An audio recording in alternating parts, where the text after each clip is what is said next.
Order Sindhu नदी के किनारे बयान पा करता है वो जिंगोजिम अगले दिन अपने परिवार को कैसे निकालता है, उनके मंत्री, उनके मिनिस्टर। मैं साहब, हम राकेश परमार भी हमारे साथ जुड़ चुके हैं, वरिष्ठ पत्रकार है, निपुण जी है, एक्सटर्नल अफेयर मामलों के एक्सपर्ट हैं। राकेश जी से जानना चाहता हूँ। राकेश जी, एक छोटा सवाल है लेकिन मुझे लगता है इसके मायने बड़े हैं। सियासत का गिरते म्यार, सियासत का गिरता म्यार भी इन हादसों के लिए, आतंकवाद के लिए जिम्मेदार है। राकेश जी। दर्शकों को मेरा प्रणाम जी।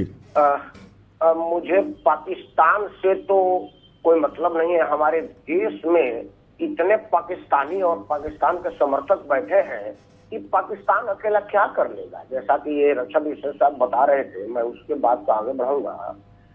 राजनीति से पहले एक बात आपको बता दूं, आपको पता होगा कि जिस दिन ये हमला हुआ तो सरकार ने 2-3 महत्वपूर्ण कदम उठाए जिसमें पाकिस्तानियों को देश छोड़ने का आदेश दिया। आपको पता है हमारे देश के लोग सुप्रीम कोर्ट चले गए कि ना ना ना ना, इनको तो यही रहने दीजिए, ये ठीक नहीं है।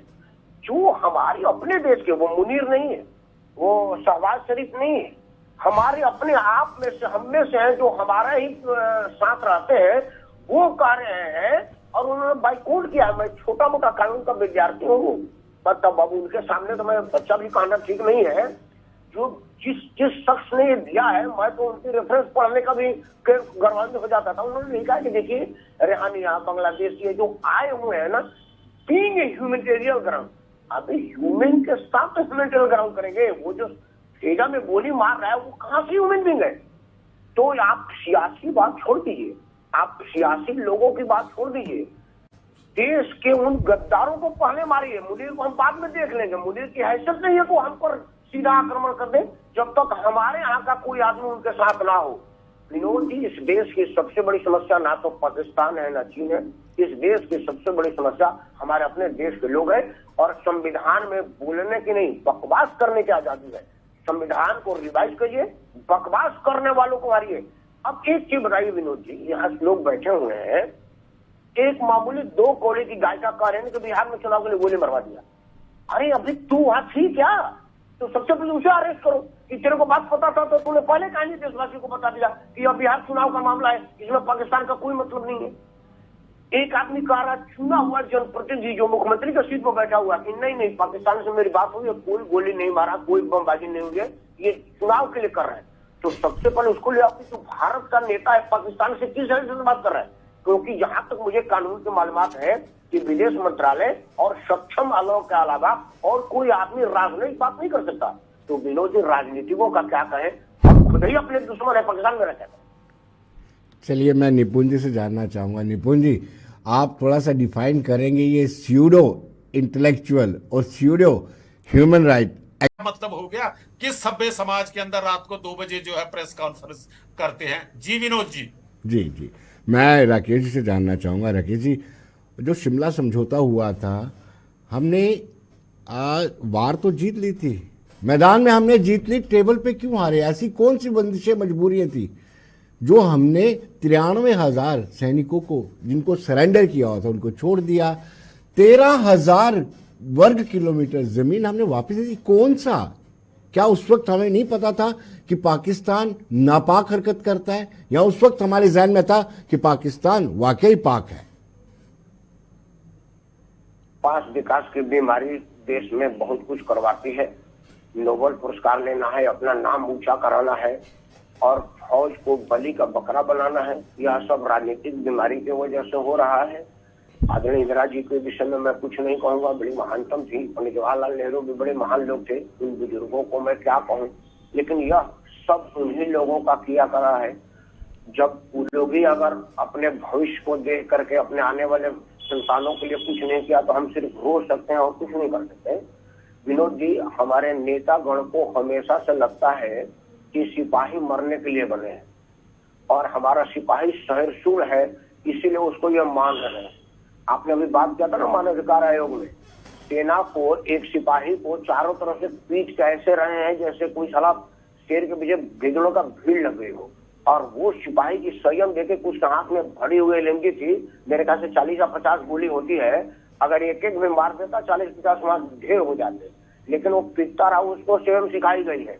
लेकिन वही एक को जीप के आगे बांध दिया तो उसको सस्पेंड कराया गया।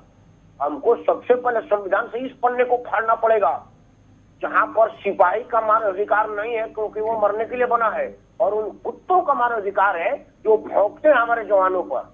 यह जब तक नहीं हटेगा, और यह कब हटेगा, जब हम मांग करेंगे, क्योंकि ये सेना वाले लोग मांग करेंगे। ये नहीं चाहेंगे कि ये लोग मांग करें, क्योंकि ये पाकिस्तानी नहीं है, ये उस कौम के हैं जिसने ऐसा जीन बना हुआ है। आपको एक बात बता दूं, ये पाकिस्तान और भारत के जब बंटवारा हो उसके पहले सेना के लोग एक ही साथ हुआ करते थे। एक युद्धबंदी में हमारे जनरल साहब का बेटा युद्धबंदी हो गया, तो उधर का राष्ट्राध्यक्ष ने कहा कि पता चला कि तुम्हारा बेटा बंद, अगर तुम कहोगे तो मैं उसको छोड़ दूंगा, तो आप अगराइए, इतराइए हमारे उस सेनाध्यक्ष को। उन्होंने कहा वो सब मेरे ही बच्चे हैं, उनके लिए अलग से ट्रीटमेंट नहीं है। तो ऐसी न्यू बनी है, ऐसी बुनियाद के आगे हमारा फौज है। तो मैं नहीं चाहूंगा कि सेना से कोई हमें मांग करे, लेकिन था उनका नाम नहीं, मैं नाम नहीं रखना चाहता था, करियप्पा साहब है, मैं उसका भी नाम नहीं रखना चाहता, तो बताने की जरूरत नहीं है। करियप्पा गर्व है, हमें गर्व है, ऐसे लोगों का नाम सामने आना चाहिए। अपने बेटे के लिए वो कहते हैं करता हूँ कि उसको मत छोड़ो, मेरे लिए सब बराबर है। जो सैनिक न्यू खड़ी है उसमें कोई उठे ना, मैं मांग करूं कि हम करियप्पा के उस न्यू के बुनियाद पर खड़े फौज के सम्मान की रक्षा करेंगे।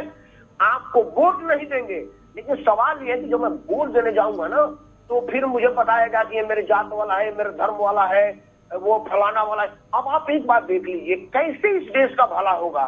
मैं बात विनम्रता से कह रहा हूँ, इंदिरा जी चले गए, पंडित जी चले गए, मोदी जी बैठे हैं, अभी युद्ध का सर पे वो सवार है, और हमने जनगणना करवा दिया कि जाति आधारित जनगणना हो, कौन कितने जाति का है। अब बताइए, जब हमारा दुश्मन ही मालिक बना हुआ है, तो पाकिस्तान, बांग्लादेश, चीन, जापान हमारा क्या करेगा भाई। हम खुद ही अपना न्यू खोदने के लिए बैठे हुए हैं। और यह तब तक नहीं होगा जब तक, देखिए ये मिलिट्री वाले लोग हैं, इनको ट्रेनिंग दी जाती है सियाचिन ग्लेशियर की ठंडी बर्दाश्त करने के लिए, रेगिस्तान का तपिश बर्दाश्त करने के लिए। वोट देने की ट्रेनिंग आज तक हमको नहीं दी गई। हम 75 साल से ऊपर के हो गए, 1952 से वोट दे रहे हैं, लेकिन हमको वोट देने का शऊर ही पता नहीं है। जब तक वोटर को वोट देने की ट्रेनिंग नहीं होगी, तब तक ये सब हमको बरगलाते रहेंगे और हम इसी तरह से पिछड़ते रहेंगे। तो विनम्रता से फौज को प्रणाम करते हुए आपकी मांग मैं करूंगा, आप वो करियप्पा वाला काम करिए। जी, मैं निपुण जी से जानना चाहूंगा। निपुण जी, विनोद जी एक सेकंड के लिए जी, श्योर, एक सेकंड में कहूंगा।